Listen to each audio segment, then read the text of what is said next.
On m'a permis. Voilà. So now we're coming to the last of those four thoughts. So you can see also how they all fit together, you know how you can see also when you really look deeper into this karma and karmic consequences. You can see also from the point of view that everything is linked by cause and effect. You know, there is also that principle of interdependence, that you know, all these karmic consequences don't happen just with me, I, separate from everything else. It happens because we interrelate, we interact with others, and and that our life, consequently, is totally dependent or interdependent with others, with our surroundings. So, from that angle, we are also not solid because we are part of something bigger than us. And so from the point of view of interdependence and karma, we are also not truly independent and truly like indivisive and indivisive unit, you know, solid entity. We are part of a big, much bigger picture, which is totally moving. So that's why, you know, the whole principle of karma is very complex. And I think, you know, Karmapa was saying that only a Buddha can truly have the full picture. It's so complex. You know, if you think of the whole kind of interconnection of everyone and every being, you know, even the ants, the insects world, and you name it, you know, the whole thing is extremely complex, but totally there, you know, like, you know, where I'm staying in Belgium, we are, you know, working with permaculture, you know, and when you look into permaculture, you find out the interdependence of everything, you know, how from worms to everything else. I mean, permaculture is a great way also of learning about interdependence, you know, and how we cannot be feeding ourselves or being alive without ants and bees and, you know, creatures that we normally tend to just step on, you know, without thinking twice. So, you know, that also that perception of interdependence also helps to have more respect for everything, because our life also is only possible because of those little creatures as well, and from you know, nothing in all of this is without its purpose and its use and its positive, you know, energy. Despite what it looks like, it might look the opposite at first, but it's not. It's everything. Like we know now the importance of compost. So actually, we can look. This is a good transition for the next thing, compost, because now we're coming to the sufferings of samsara. And so, you know, the suffering of samsara is divided into those 6 realms I was talking about earlier this morning, and the suffering of samsara has to do with those, you know, those emotional states. So, you know, they describe it in those 6 realms. So, and they all have to do with different, the excess, the total intensity, the full intensity of negative emotions. So, like we were saying earlier, you know, like you with the excess of rage, you know, excess of anger, you belong then in the hell realms. If you are full of greed and craving, you end up in that domain or that mental dimension of hungry ghosts. And if you are in that state of extreme laziness of mind, then you are in the animal realm. So these are considered kind of lower realms. Because they're more difficult to get out of. The emotions there are extremely strong. Then there is the human realm is linked with the that you can see in the practice of Chenrezig. It's quite described, in that song of the realms. And this it's compulsive busyness, the human realm, compulsive busyness, and the desire that feeds that busyness, of constantly wanting. So that's the human realm. And then the jealous realm, so that's the jealous gods. So they are higher rebirth, but with a real suffering of jealousy. The way they describe it is that they are living in a realm where they have that huge tree, very huge tree, and the roots are right in their realm, but the fruits and the leaves that are made out of jewels, that is just extremely wonderful tree, the fruits and leaves are in the God realm. So they feel constantly left out. They're in a constant state of injustice, this is not right. So they are on the warpath all the time. They are trying to, reach the fruits of that tree, and not just look at the bare trunk all the time.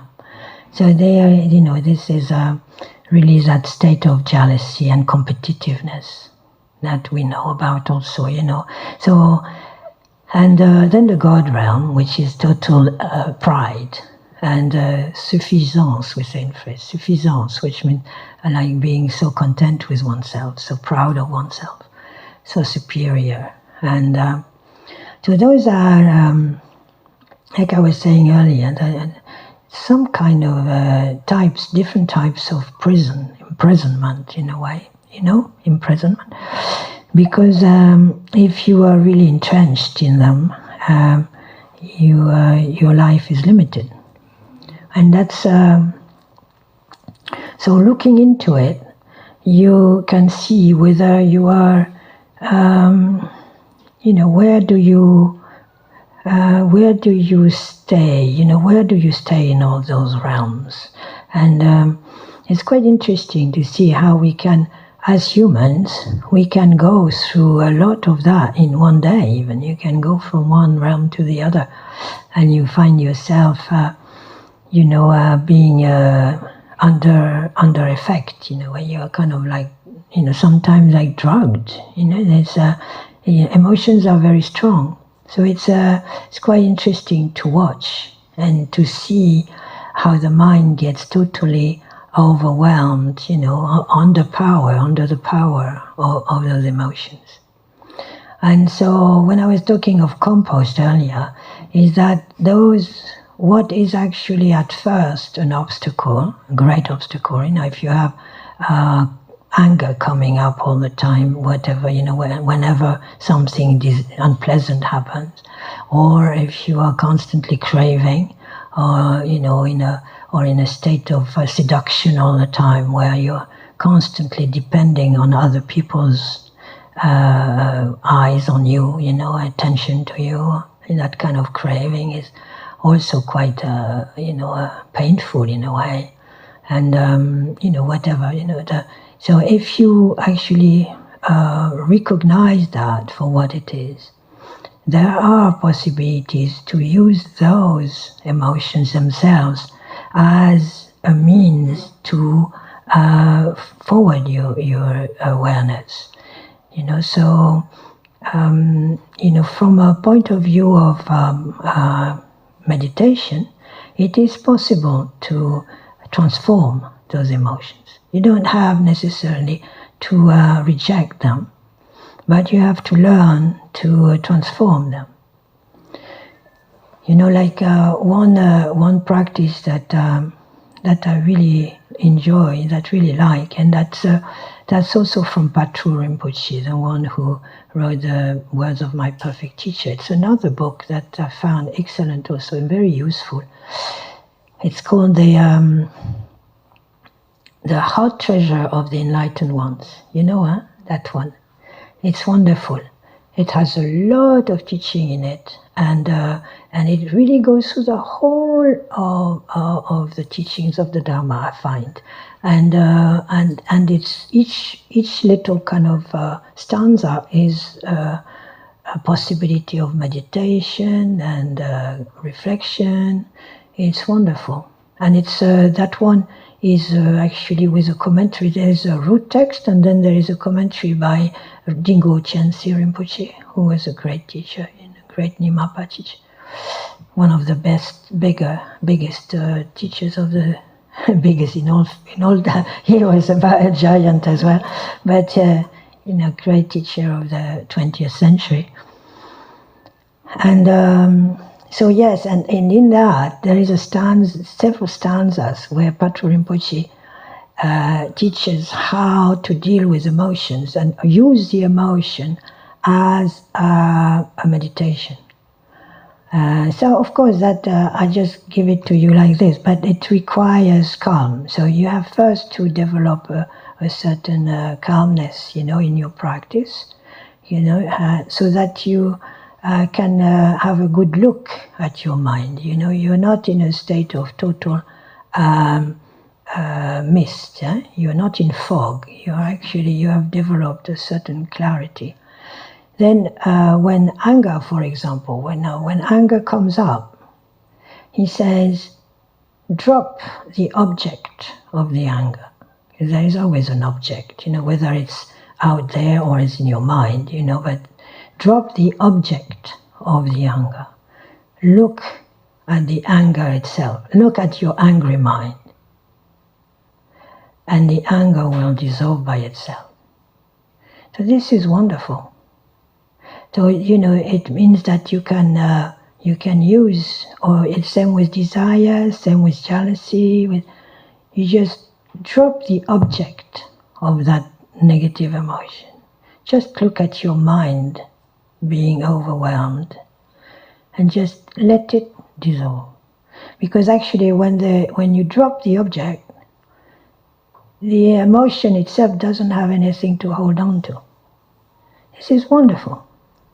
But you have to want to drop the emotion.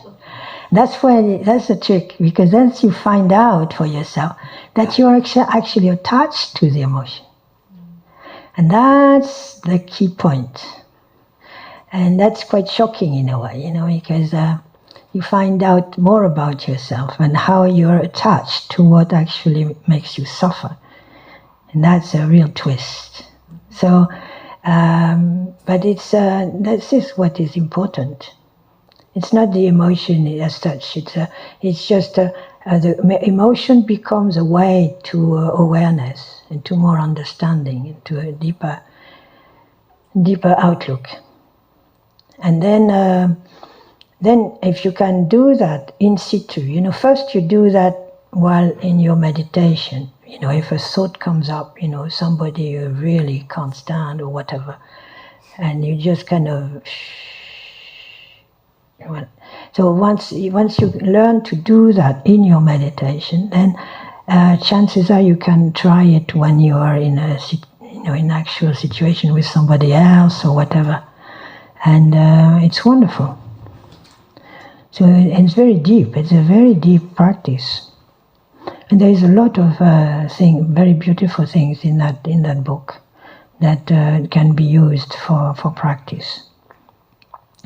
So this understanding, again, it takes a while to realize that those, whether it's anger or desire or denial, jealousy, pride, first we have to really understand that they are negative, that there's no reason for them at all, because we are still not sure.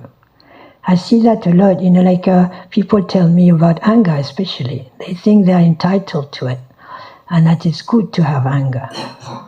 And some people think it's good to have desire, because if there is no desire, there is no life. Then what about life? Then it's not worth living, if there is no desire. So, it means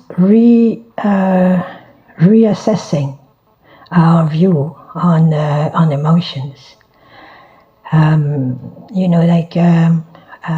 to, the whole path of Dharma is about, purifying those emotions.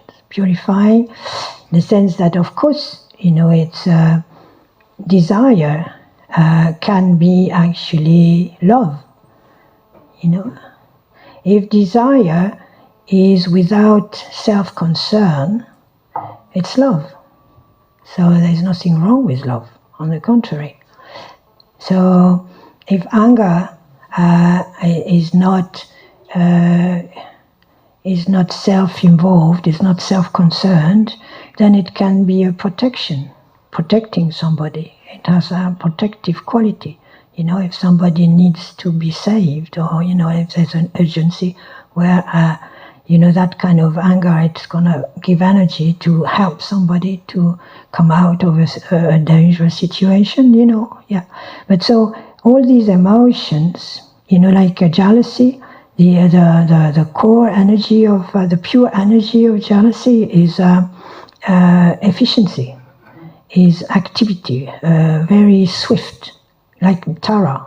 Green Tara is a manifestation of that energy that can help in a flash, because she has dynamism. It's dynamic. So there is ways for these emotions to be positive when self-concern is dissolved, when there is no more I involved, when it's not me first and the others after. If it's the others first and me after, then those emotions can become a tool. So it's not kind of like we become like a dead fish or something. We are still we're even more alive, because we are there for everybody. And so, because that's, I think I've seen that with people, that they have this fear that if they subdue their negative emotions, they're not alive anymore. There is and it's true that, most movies, novels, historical stories, everything is based on emotions, and mostly negative ones. So you feel then, what about, life, So in a way, we are kind of learning to get over suffering, that's and to be free of suffering, and to help others to be free of suffering. So that has to be always a motivation, So whatever we are doing in terms of practice, it always starts again and again. It starts with the vision. It starts with motivation. Where is our motivation to practice? Where is our motivation to help somebody, talk to someone, do something? Is it for our own benefit, or is it really for the other's benefit? And so it's very important to really define that again and again, is even in terms of help. I think that's why Rinpoche was so careful, Akung Rinpoche, when he talked about Rokpa was giving help where help is needed, not where it's not needed, not imposing ourselves, not interfering, because then it's me me helping them, and then it's kind of I becomes then more, it becomes bigger, and that's not the idea. The idea is truly to help others and not become more self-important. So this constant recap on our motivation is essential in the Dharma. And we need to do that every day, over all day. I know it's because the ego is very clever at manipulating and bringing things back, so very clever. So we need to really look into it, and because that's where freedom comes in. It's not. There's no other way. And so it's great. It's quite a joyous thing to do. So it's, but it requires mindfulness. That's why there is mindfulness. Like some of you were not there yesterday, but we were looking at the Eightfold Path, and so the importance of how are we going to get enlightened? There is a way. The Buddha says there is a way to liberate ourselves, but how? And so he says there is this Eightfold Path. And the Eightfold Path, and that goes with what we were looking at in the karma section is first you have the vision, like I was saying. Your vision means true motivation. It's like remember why we are doing all this, why we meditate, why we are actually on this path. So that's the first of this Eightfold Path, the first step. So this is why, if it's the number one, it's because that's the most important one. That's the key point. Otherwise, we can have the rest of it, but it will not have the depth and the scope of the practice itself. So then the second is having a clear understanding, good mind. Then good speech, they call it the right mind, right speech, right action, right livelihood. So the importance again of how we live, how we make our money, that it's correct, that it's ethical. So it's all kind of connected with ethics, so because of the importance of karma. If there is no ethics, then the result will not be good. So right livelihood, and then comes right effort.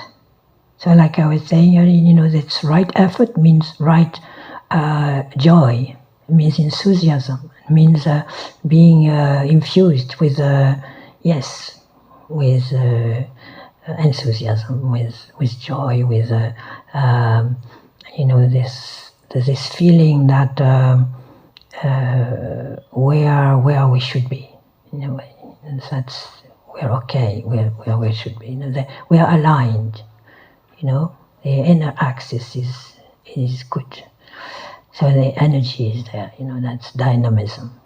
So the right effort, and then the right mindfulness. So like I was saying, being aware all the time, being mindful of what we do and what we say, and then the meditation.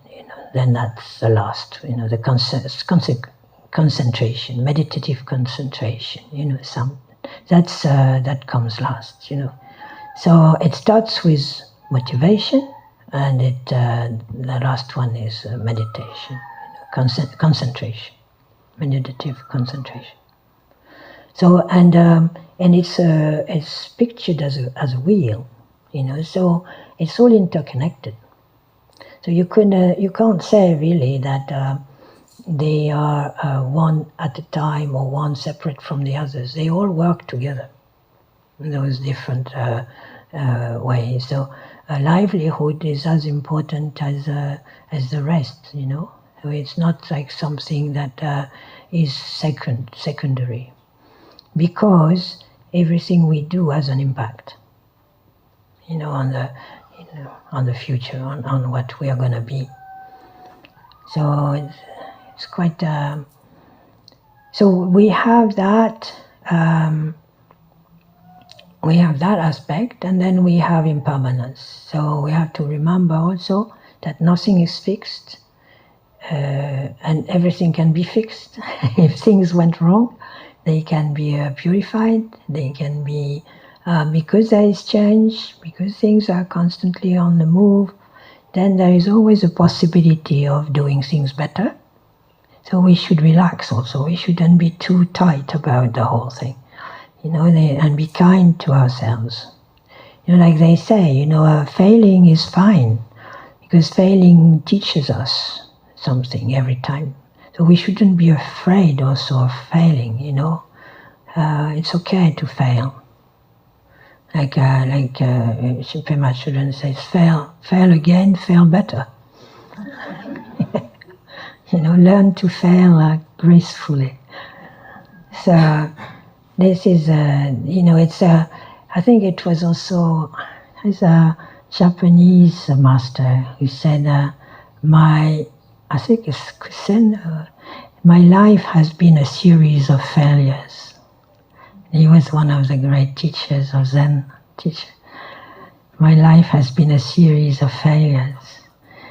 It is true, it's kind of like, in Zen also they have the Daruma doll. I don't know if you know the Daruma doll. Daruma doll, it's a little doll that's made with the face of Bodhidharma. Bodhidharma is the monk who brought, the master who brought Buddhism to Japan, and he has big bushy eyebrows and big eyes like that. And the doll is not flat at the bottom, so it's round. So no matter how you tip it, it never falls over. And that's symbolism for a good practitioner. A good practitioner can waver, but it never falls flat. It always gets back up. So that's a practitioner. So that's why we don't need to be afraid of our emotions. That's a very big thing, because we get upset by them, and so either we deny them or we fight them. We don't want them, and so we waste a lot of energy on that. Well, actually, there are ways like this meditation of Patrul Rinpoche where we can just sit with it and transform it into a strength, make it into a strength, and that's wonderful, So, and that then when you can actually do that, you're not so afraid of your emotions. You're not impressed anymore. So that's a big freedom as well, And what I find is what happens is that they don't have a hold anymore. They lose their power. You actually you're not under the sway so much of those emotions because you're not afraid of them. It's quite interesting.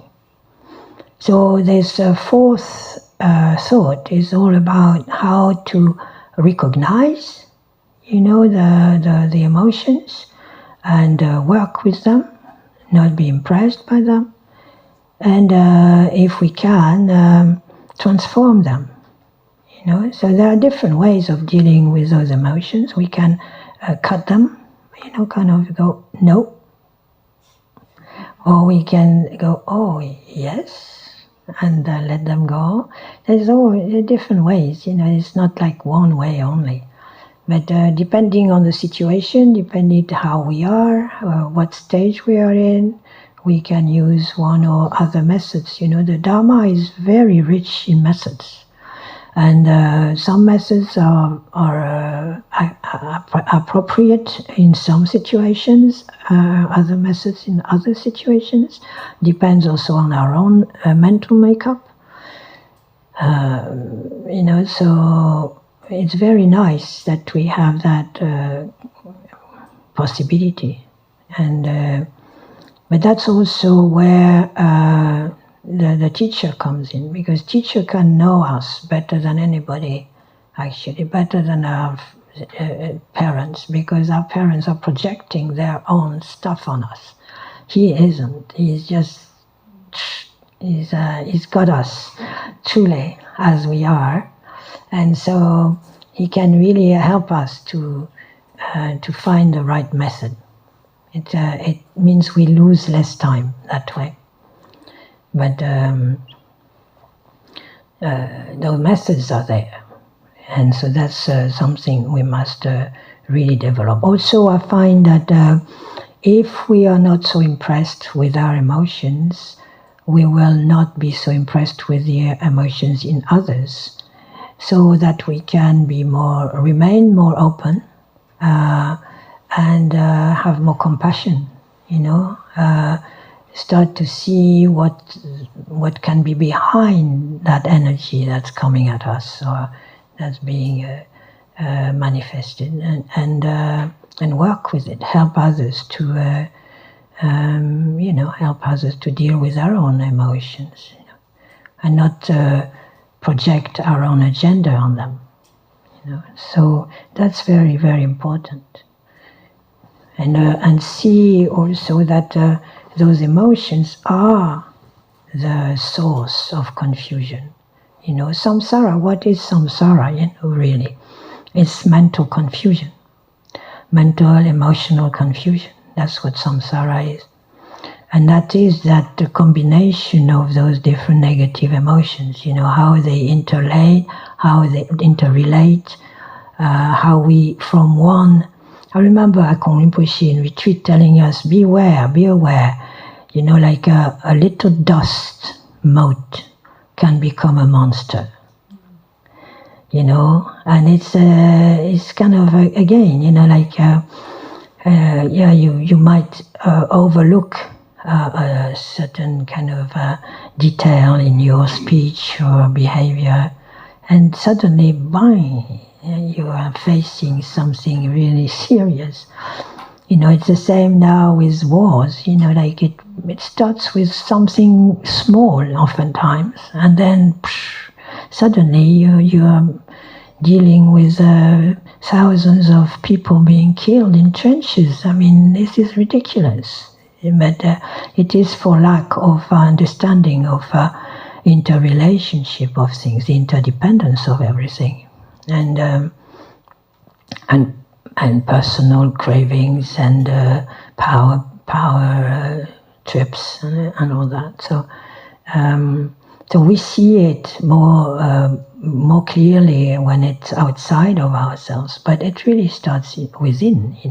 Each one of us has to be aware of how we have the seeds within us of all those different poisons, and how not to let them come to too big, not to flower to such a point where they take over. So this is kind of mindfulness on a daily basis. So have you got questions now? I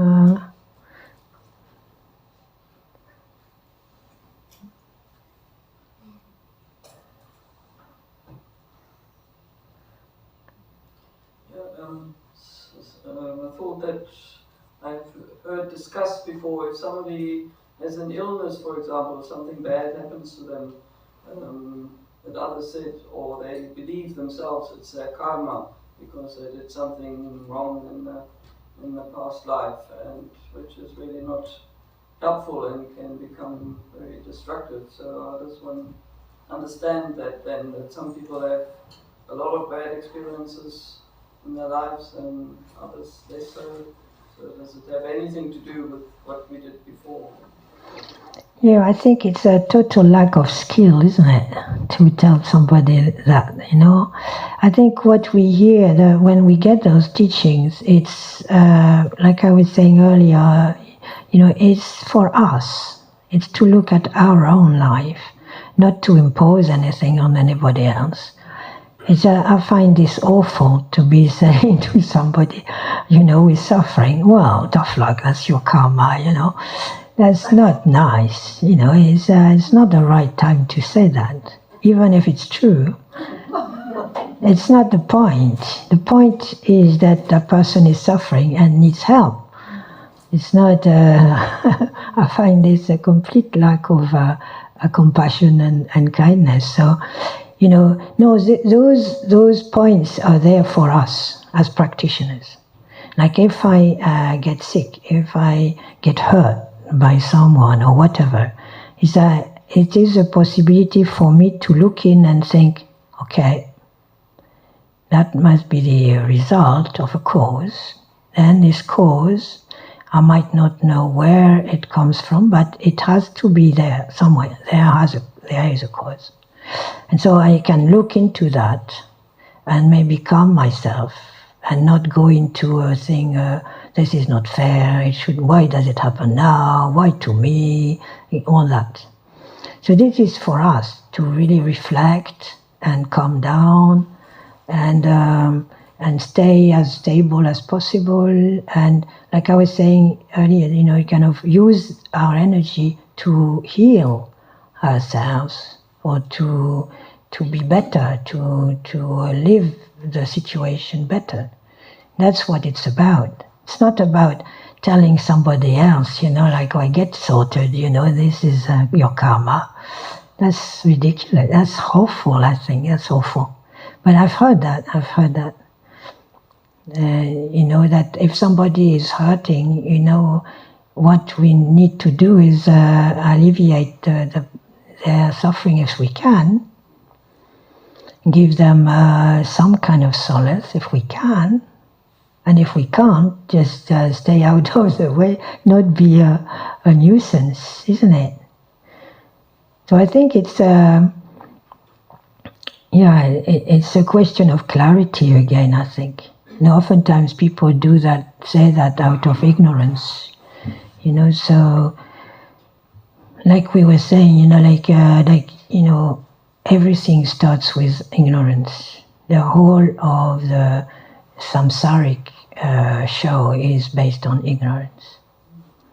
So in a way, it's also important when somebody hurts us, or if somebody is abusing or abusive, to remember that there is ignorance there. That also, I think, helps not to go into a retaliation or vengeance or whatever. Yeah. But no, it is true that whatever we are going through has a cause somewhere along the line, in this life, another life. But we are all in the same boat. It's one time it's us, another time it's somebody else. It comes and goes, from one person to another. So we have moments in our life where everything is going right, and then suddenly there's an accumulation. That's what they call suffering of suffering. Like we say, it never rains but it pours. There are times when it's like one thing after another. So that can happen.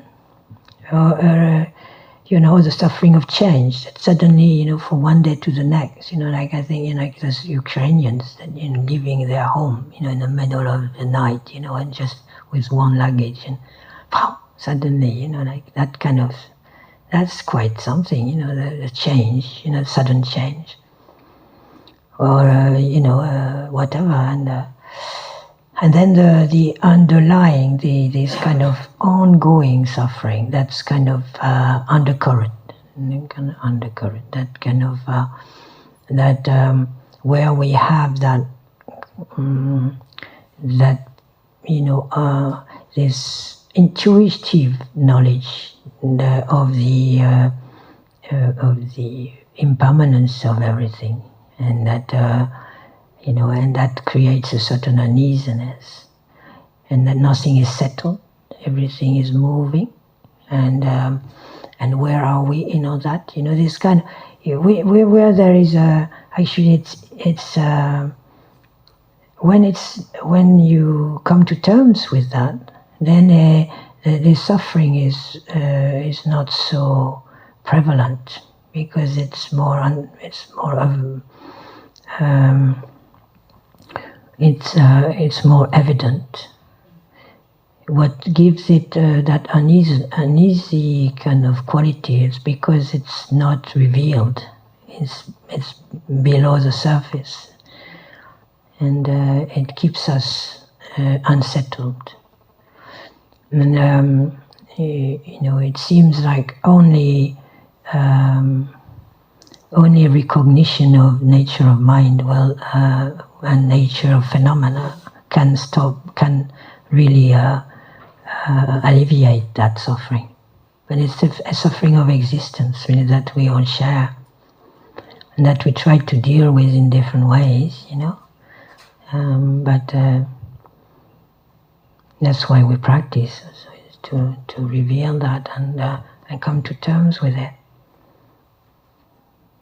So yeah, I think all in all, when you really practice those four thoughts, what comes out of that is the realization that we are all we share all those different characteristics. We share, all of us, a precious human birth. We share impermanence, we share karma, we share emotional states.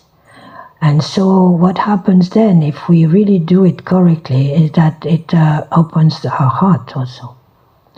Like once we know more about ourselves and how we suffer, how we go through emotional turmoil, and the more we can understand what others are going through also. And I think, if the meditation is correct, then you cannot help but have a lot more compassion for yourself and for others. It automatically comes about. And you realize also how precious the masters are, that help us on the way. So you develop more trust in the Dharma. Because you see how relevant all this is to your own life, and then that gives you more. You're more open also to guidance and to to believe in the Dharma. To trust in the Dharma and in the Sangha. So altogether, those four foundations are really a way to strengthening our practice. There is no way around it. It cannot be any other way, because it's extremely down to earth, and it's not something that is Buddhist as such. It's just human, as far as I'm concerned. It speaks to anyone with any brains, really, and a heart, isn't it? I mean, it's not that difficult to experiment this for ourselves, isn't it? So, and really, I feel it links us up all, and we are all together on this, and then the heart opens up, to everyone. I think that's very precious. So those four thoughts are much more than what it looks like at first. It goes quite far. Yes. Do you have more questions? Thank you so much. I just wanted to ask you, when you said, for me, what really impacted me today was when you said, drop the object of the emotion. And I'm thinking how my own conditioning used to try to understand the why. So almost like immediately trying to understand the causes and conditions instead of the openness of letting go. So I was going to say, is it helpful to drop the why in the moment? It's two different types of meditation, actually. They're both useful, but you don't do them at the same time, obviously. But depending on the situation, I find these kind of they're more, they're both good, and but they are like there is Qigong and Jogong. Jogong is direct approach. So this is the one with drop the object, look at the mind, and that's direct, instant. So that I find is very convenient if you are like in the street and somebody comes at you or whatever, a situation that requires immediate, immediate action in a way, like, so, that's a direct approach. And the other one is Qigong is more like investigation, reflection, looking into, and that's also good, but it's two different methods. So when you are on your cushion, you can use one and or the other, but it depends. Yeah.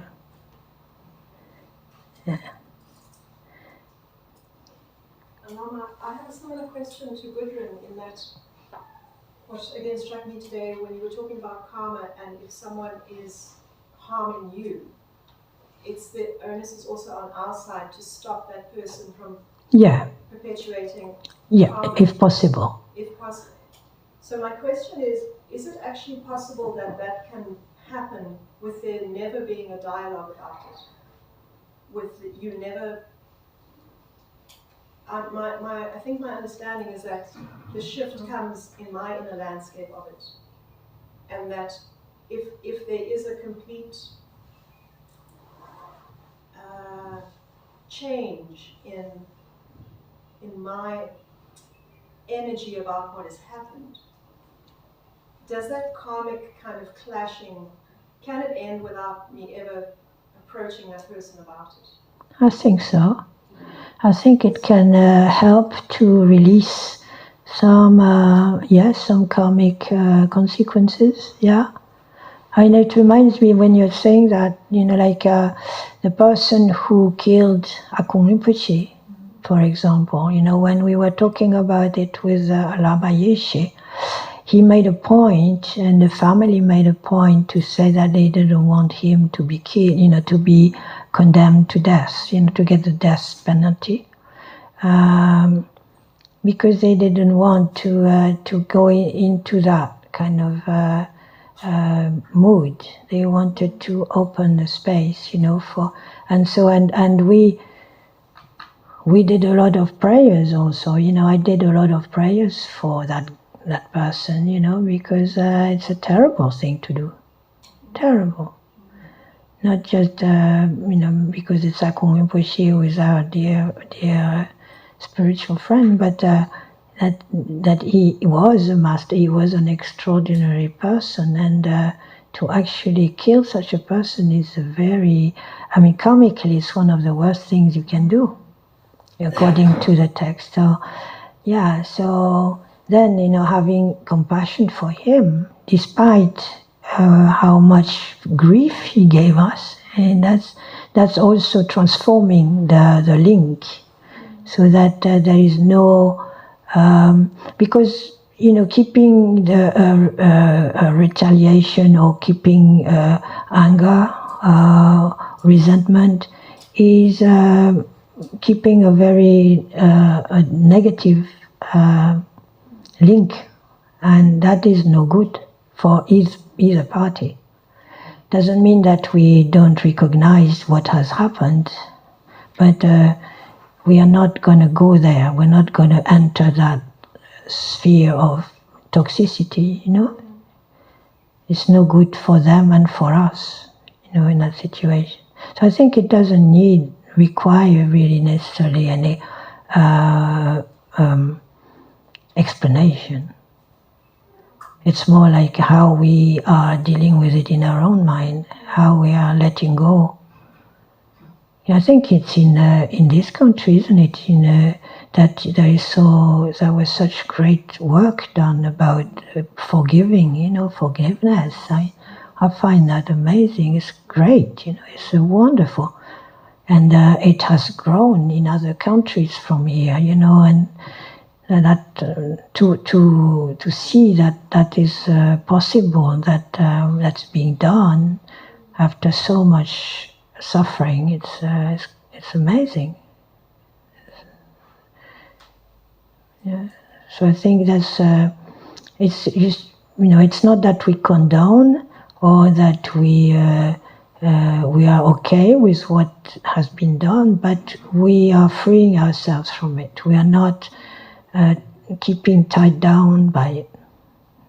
That's the thing. So we are freeing our own mind, and we are allowing also for the perpetrators to change, to improve, to go on to a better life or better mind. So because that's even amongst the disciples of the Buddha, there was Angulimala, who was the serial killer. So it really shows that everyone has the possibility of enlightenment. Everyone has, even the worst beings possible. So sometimes it's difficult to accept, but it is like that. And so if we can have that frame of mind, we are also helping ourselves to keep open and free. It's a double benefit.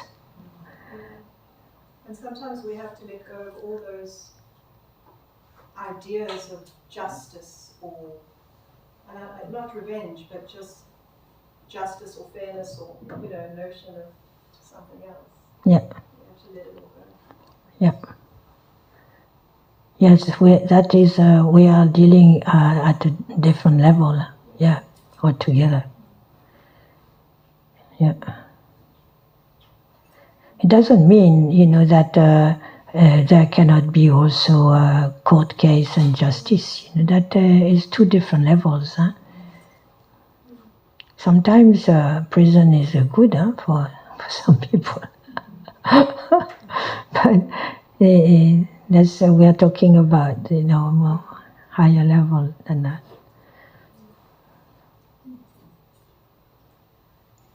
Somebody asked that same question about being an organ donor. Yeah. And Rinpoche, I'm really trying to remember correctly. He suggested a particular practice where we actually visualize ourselves being cut up. Oh yeah, that's a true practice. Yeah, so that was. Yeah. Actually doing that. Yeah, that's very true. Yeah, you get used to doing that. You chop yourself up again and again every night. Clack, clack, clack, clack, clack. And you can go into details, like my fingers, my beautiful nose. It's quite helpful, yes. True practice is a very amazing practice, yeah. Machi Clavdron, who initiated this in Tibet, she said, she really thought it was important to do that, to offer our body, because that's our greatest attachment. So we don't even realize that because we live with it all the time, but we don't realize how much we identify with it, and we are stuck, we are kind of glued to it. So it's really a very good practice for that. You realize that our consciousness is not our body, and actually it's in that Satipatthana Sutra. It's also in there, that we are not our body. Consciousness is not the body. So it's very helpful. So usually you start to do the true practice when you are doing the mandala offering. In a nondro. If you've done prostrations, you've done Dojisampa, you come to the offering of the mandala, and then you do the offering of the body as a mandala. Yeah. So you're offering your body, your eyes are like the sun and the moon, and your trunk is the Mount Meru. It's very nice.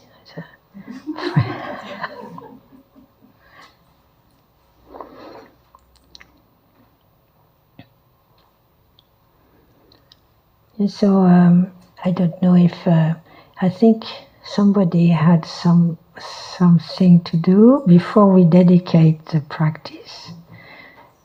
So I was told to pick up something from a hat.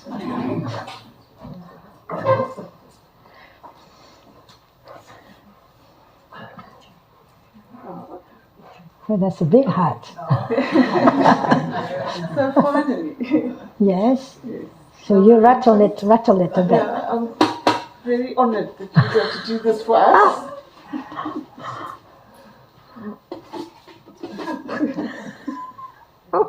Oh, I cannot look. 7. Oh, that's my favorite number. Who is 7? Well, it might not be in the Yeah, this is the thing. I got the number 7, but it was 2 years ago.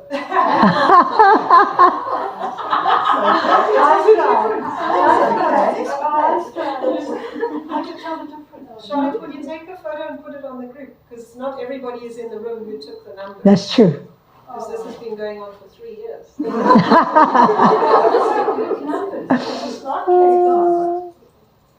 I've got numbers in my drawer. I don't have it. Because I know the only one person who I wrote down was number 9 was Anthea Hope. Other people used to take it, but they Here, you keep didn't that. have their names. So we don't know whose number was who. Are we going to stick to that then? Right. Yes, we're not going to keep drawing until the person's in the room. No. But I, May I suggest take one extra just in case nobody gets back to you? yeah, that's Best of 3. But then it's going to be terrible because if somebody in the room has that number, they're going to be wishing that that number 7 We're going to doesn't. practice non-attachment. So, what happens to that one? We're going to keep this one, but if that one isn't, Okay, Maybe just bring in it case. 16. 16. Another Also 7. a low number. Another 7. Yeah, 1 and yeah. 6 is 7. Okay. okay. think you we should should that. have done it Okay. done with today's tickets and not with the ones that are Charlotte, that's not fair. Okay, thank you very much, love. Well, I can keep going, you know. Get them all out. We all win. So anyway, I hope this was useful and that you can actually get this as a practice, as a, and I find it very useful on a daily basis. So, yeah. So we dedicate to the merits to all beings. O Sunam Deye Tamshe Zipane Todene Pe Tanam Panjene Chegana Chi Bara Dupaye Sipe Sere Dawa Dawara Shu. Voilà, so tomorrow we were supposed to look at the Green Tara practice, yeah.